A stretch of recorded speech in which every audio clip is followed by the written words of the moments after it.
Hello, നമുക്കിന്ന് കുട്ടികൾക്കൊക്കെ വളരെ ഇഷ്ടപ്പെടുന്ന ക്രോസൻസ് ഉണ്ടാക്കുന്നത് എങ്ങനെയാണെന്ന് നോക്കാം.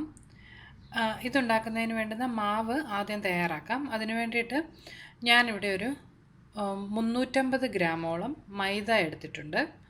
പിന്നെ ഒരു കപ്പ് പാൽ. ഒരു കപ്പ് പാലെന്ന് പറഞ്ഞാൽ എൻ്റെ മെഷറിംഗ് കപ്പിന് ഒരു കപ്പ് പാലെന്ന് പറഞ്ഞാൽ 250 മില്ലി ലിറ്ററാണുള്ളത്. പിന്നെ ഒരു 3 ടേബിൾ സ്പൂണോളം പഞ്ചസാര, പിന്നെ അതുപോലെ 1 ടീസ്പൂൺ ആക്റ്റീവ് ഡ്രൈ ഈസ്റ്റ്, പിന്നെ ഒരു 1/2 ടീസ്പൂണോളം ഉപ്പ്, ഇത്ര എടുത്തിട്ടുണ്ട്. അതുപോലെ ഇന്ന് ഞാൻ ഈ ഉണ്ടാക്കുന്ന റെസിപ്പി നമ്മൾ ഓവനിനകത്തല്ല ബേക്ക് ചെയ്തെടുക്കുന്നത്. അതല്ലാതെ വേറെ നിങ്ങൾക്ക് വേണമെന്നുണ്ടെങ്കിൽ കുക്കറിൽ അല്ലെങ്കിൽ ഏതെങ്കിലും ഒരു പാനിൽ വെച്ച് നമുക്കിത് ബേക്ക് ചെയ്തെടുക്കാം. അപ്പോൾ ആദ്യം നമുക്ക് ഈ എടുത്തു വെച്ചിട്ടുള്ള ഈസ്റ്റും ഈ പാലും കൂടി ഒന്ന് ആക്ടിവേറ്റ് ചെയ്തെടുക്കണം. ഇത് ഇളം ചൂടുള്ള പാലാണ്. നമ്മളെപ്പോഴും ഈസ്റ്റ് ആക്ടിവേറ്റ് ചെയ്യാനായിട്ട് ഇളം ചൂടുള്ള പാലെടുക്കണം. ഇതിലേക്ക് ഈ എടുത്തു വെച്ചിട്ടുള്ള ഈസ്റ്റും അതുപോലെ പഞ്ചസാരയും നമുക്കൊന്ന് ചേർത്ത് കൊടുക്കാം. അതോടൊപ്പം ആ ഉപ്പും ഞാനിപ്പോൾ അങ്ങ് ചേർക്കുകയാണ്. ഇത് നമുക്കിനി നന്നായിട്ട് ഒന്ന് ഇളക്കിയതിന് ശേഷം ഒരു 5 മിനിറ്റ് ഈ ഈസ്റ്റ് ഒന്ന് ആക്ടിവേറ്റ് ആയി വരുവാനായിട്ട് വെയിറ്റ് ചെയ്യാം. ഇപ്പോൾ ഒരു 5 മിനിറ്റ് കഴിഞ്ഞിട്ടുണ്ട്. നമ്മുടെ ഈസ്റ്റ് ഇവിടെ ആക്ടിവേറ്റ് ആയി വന്നിട്ടുണ്ട്. നമുക്കിനി ഇത് എടുത്തു വെച്ചിട്ടുള്ള ഈ മൈദയിലേക്ക് ഒഴിച്ച് ഒന്ന് കുഴച്ചെടുക്കാം. നമ്മൾ ഇന്ന് ചെയ്യുന്ന ഈ റെസിപ്പിയിൽ നമുക്ക് ഒത്തിരി നേരം ഒന്നും നീഡ് ചെയ്യേണ്ട കാര്യമില്ല. എല്ലാം കൂടി നന്നായിട്ടൊന്ന് മിക്സ് ചെയ്തെടുത്താൽ മതിയാവും.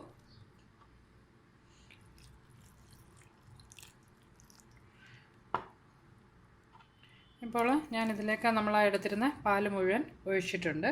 ഇനി ഈ പാലും ഈ മൈദയും കൂടി നന്നായിട്ടൊന്ന് കുഴച്ചെടുക്കണം.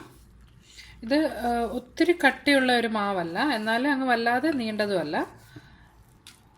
അതുപോലെ നമ്മൾ സാധാരണ ചപ്പാത്തിക്കൊക്കെ കുഴക്കുന്ന പോലെ കുറേ നേരം കുഴക്കേണ്ട കാര്യമില്ല. ഈ മൈദയും ഈ പാലും കൂടി നന്നായിട്ടൊന്ന് മിക്സായി കിട്ടിയാൽ മതിയാവും. ഇതിപ്പോൾ ഇവിടെ ഞാൻ എല്ലാം കൂടി നന്നായിട്ടൊന്ന് മിക്സ് ചെയ്തെടുത്തിട്ടുണ്ട്. ഇതുപോലെ ഒന്ന് കുഴച്ചെടുത്താൽ മതി. അങ്ങ് ഒത്തിരി നേരം നമ്മൾ കുഴക്കേണ്ട കാര്യമൊന്നുമില്ല. ഇതിപ്പോൾ നന്നായിട്ടൊന്ന് മിക്സ് ആയിട്ടുണ്ട്. ഇനി ഇതിൻ്റെ മുകളിലേക്ക് ഒരല്പം വെജിറ്റബിൾ ഓയിൽ ഒഴിച്ചു കൊടുക്കാം. ഞാനൊരല്പം ഒലിവ് ഓയിലാണ് ഒഴിച്ചു കൊടുത്തിട്ടുള്ളത്. ഇതെല്ലായിടത്തേക്കും നമുക്കൊന്ന് സ്പ്രെഡ് ചെയ്ത് കൊടുക്കാം. ഈ മാവ് ഡ്രൈ ആയി പോകാതിരിക്കാൻ വേണ്ടിയാണ്. അതിന് ശേഷം നമുക്ക് ഇനി ഇത് അടച്ച് എന്തെങ്കിലും ഒരു പ്ലാസ്റ്റിക് റാപ്പ് വെച്ചൊന്ന് കവർ ചെയ്ത് ഒരു 1.5 മുതൽ 2 മണിക്കൂർ വരെ ഒന്ന് പൊങ്ങി വരുന്നതിന് വേണ്ടി വെക്കാം. ചൂടുള്ള സമയമായതുകൊണ്ട് 1.5 മണിക്കൂറിനകം തന്നെ നന്നായിട്ട് പൊങ്ങി കിട്ടും.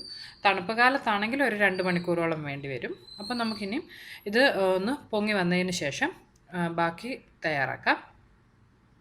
പിന്നെ നമ്മുടെ ആ മാവിലേക്ക് തേച്ച് കൊടുക്കുന്നതിന് വേണ്ടിയിട്ട് ഞാനിവിടെ ഒരു 100 ഗ്രാം അൺസോൾട്ടഡ് ബട്ടർ എടുത്തിട്ടുണ്ട്. നമ്മളിത് റൂം ടെമ്പറേച്ചറിലുള്ള ബട്ടർ വേണം എടുക്കാനായിട്ട്. ഇപ്പോൾ ഏകദേശം ഒരു 1.5 മണിക്കൂർ കഴിഞ്ഞിട്ടുണ്ട്.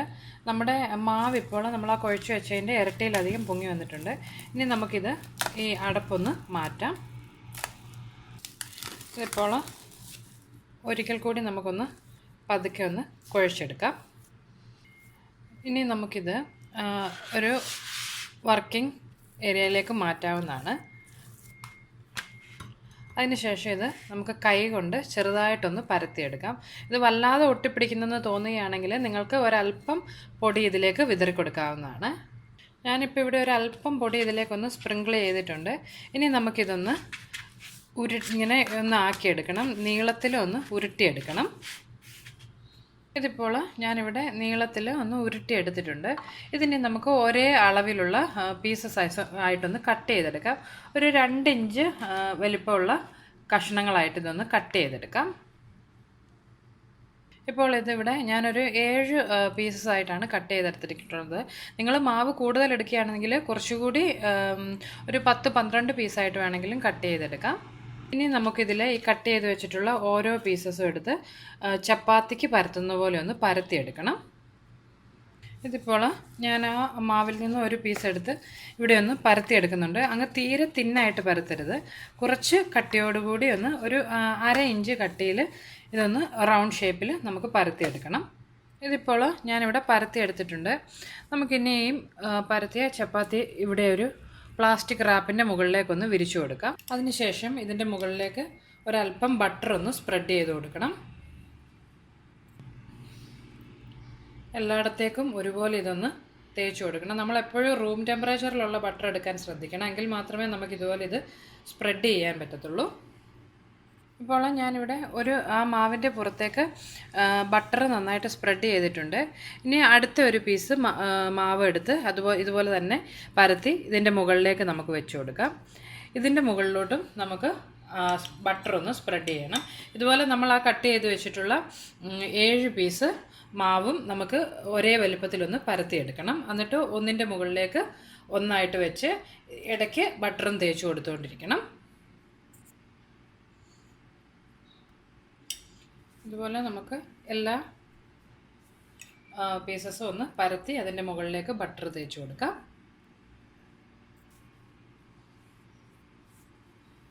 നമ്മൾ ഈ ബട്ടർ തേക്കുമ്പോൾ ഒത്തിരി പ്രഷർ എടുക്കാതെ നല്ല സോഫ്റ്റായിട്ട് തേച്ച് പിടിപ്പിക്കാൻ ശ്രദ്ധിക്കണം.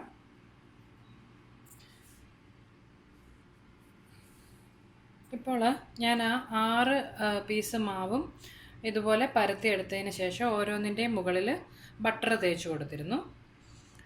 ഇനി അവസാനത്തെ ആ 7ാമത്തെ ഒരു പീസ് മാവ് കുറച്ചുകൂടി ഒന്ന് വലുതായിട്ടാണ് ഞാൻ പരത്തിയെടുത്തിട്ടുള്ളത്.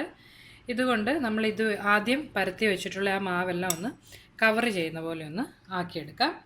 ഇതിൻ്റെ മുകളിൽ നമ്മൾ ഈ ലാസ്റ്റത്തെ പീസിൻ്റെ മുകളിൽ നമ്മൾ ബട്ടർ തേക്കത്തില്ല. ഇതിപ്പോൾ ഇനി ഇത് നമുക്ക് ഒരിക്കൽ കൂടി ഒന്ന് നന്നായിട്ട് പരത്തിയെടുക്കണം. ഈ 7 പീസും കൂടെ ചേർത്ത് വെച്ചിട്ടുള്ള ഈ ഒരെണ്ണം നമുക്ക് നന്നായിട്ടൊന്ന് പരത്തിയെടുക്കണം. പക്ഷേ ഇപ്പോൾ ഇത് ഈ മാവും അതുപോലെ ഇതിനകത്ത് വെച്ചിട്ടുള്ള ബട്ടറും ഒക്കെ വളരെ സോഫ്റ്റ് ആയതുകൊണ്ട് നമുക്ക് പരത്താൻ കുറച്ച് ബുദ്ധിമുട്ടായിരിക്കും. അതുകൊണ്ട് ഇതൊരല്പം കട്ടിയായി കിട്ടുന്നതിന് വേണ്ടി നന്നായിട്ടൊന്ന് കവർ ചെയ്തതിന് ശേഷം നമുക്ക് ഫ്രീസറിൽ ഒരു 10-15 മിനിറ്റ് ഒന്ന് വെക്കാം.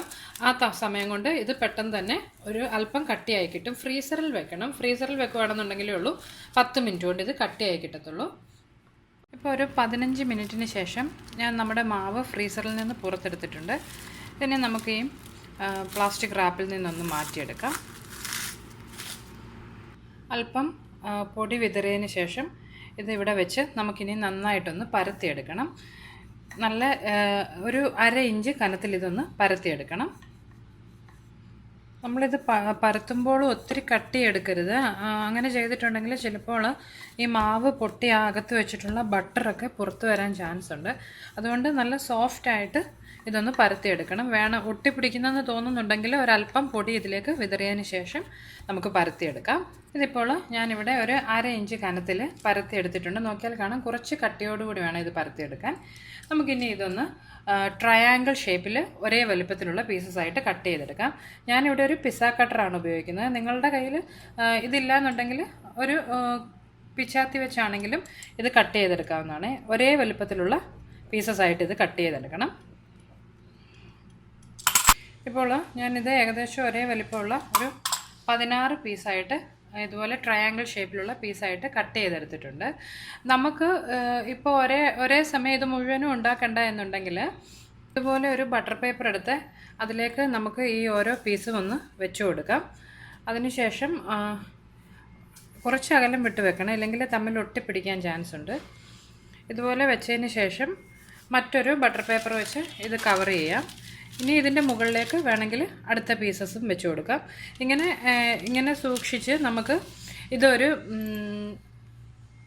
സിപ്പ് ലോക്ക് ബാഗിനകത്താക്കി നമുക്ക് ഫ്രീസറിൽ വെച്ചാൽ നമുക്ക് ആവശ്യമുള്ളപ്പോൾ ഇതെടുത്ത് യൂസ് ചെയ്യാൻ പറ്റും. ഇതുകൊണ്ട് ഇതിപ്പോൾ ഞാൻ ഇങ്ങനെ ബട്ടർ പേപ്പറിനകത്താക്കി മുകളിലും ഒരു ബട്ടർ പേപ്പർ വെച്ചതിന് ശേഷം ഇതുപോലെ ഒരു പ്ലാസ്റ്റിക് ബാഗിലേക്ക് ആക്കിയിട്ടുണ്ട്. ഇത് നന്നായിട്ട് ക്ലോസ് ചെയ്ത് നമുക്ക് ഫ്രീസറിൽ കുറേയേറെ ദിവസം വെക്കാം.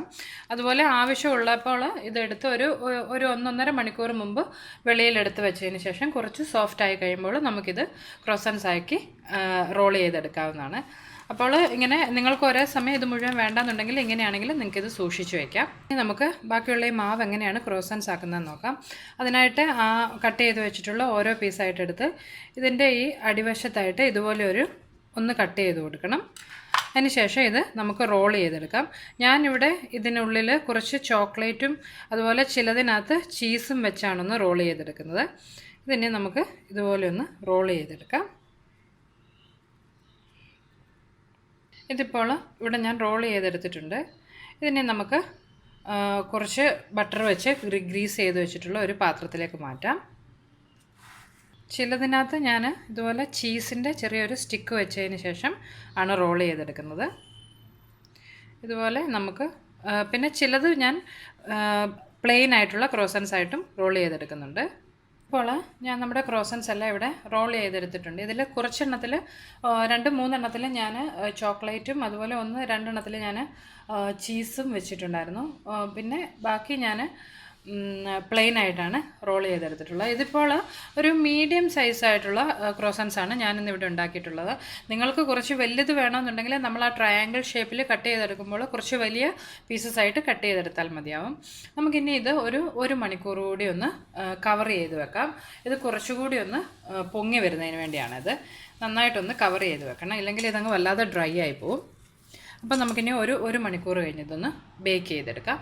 ഇപ്പോൾ ഏകദേശം ഒരു മണിക്കൂർ കഴിഞ്ഞിട്ടുണ്ട്. ഈ നമ്മൾ മൂടി വെച്ചിരുന്നൊന്ന് മാറ്റാം. നമ്മളുടെ ക്രോസൻസൊക്കെ ഇപ്പോൾ കുറച്ചുകൂടി ഒന്ന് വലുതായി നന്നായിട്ട് പഫപ്പ് ചെയ്ത് വന്നിട്ടുണ്ട്. ഇനി നമുക്കിത് ബേക്ക് ചെയ്യുന്നത് എങ്ങനെയാണെന്ന് നോക്കാം.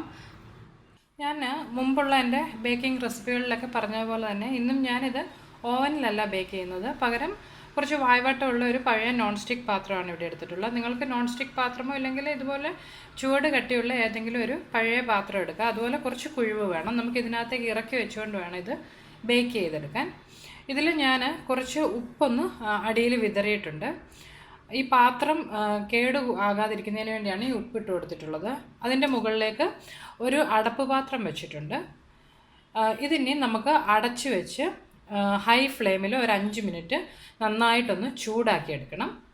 നമ്മുടെ പാത്രം ചൂടായി വരുന്ന സമയം കൊണ്ട് നമുക്ക് ഈ ക്രോസൻസിലേക്ക് ഒരല്പം മുട്ട ഒന്ന് ബീറ്റ് ചെയ്ത് അതൊന്ന് തേച്ച് കൊടുക്കാം.